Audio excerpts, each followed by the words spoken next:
Hey everybody, it's Xander from Yard Garage Studies.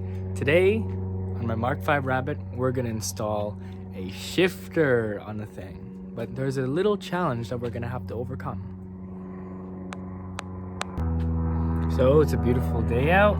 We have this Amazon shifter. I think it's like 3.5 to 3.75 inches. It comes with a few adapters here, but because of Volkswagen's genius engineering, we're gonna have to find a way to install an adapter on here.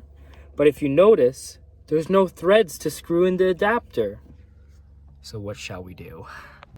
So what we're gonna do is we're gonna try and fit this on top of here. As you can see, I don't know if you can see, but it already almost fits in there. But what I'm gonna do is I'm gonna clamp it even more with a few vice grips, hammer it down until it's tight, and then hope for the best. Maybe I can like weld a little bit on the top to just keep it solid, but after that point it's gonna be that thread forever. So with the adapters I got here, I have 4 adapters, and pretty much they just have different internal threads that all fit into the one thread of the shifter. So we have one here, and it's the biggest one that we will be trying to use. But if you notice, there's threads there, right?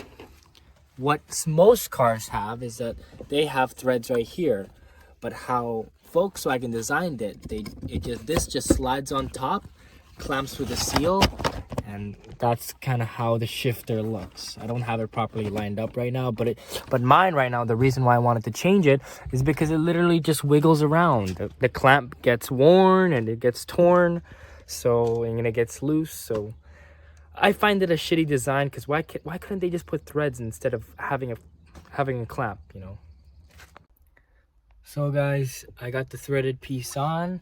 I had to drill it out a little bit, and I hammered it in a little bit, and it is pretty strong now. Like, this part threads on pretty nice, and it tightens and everything, doesn't move around.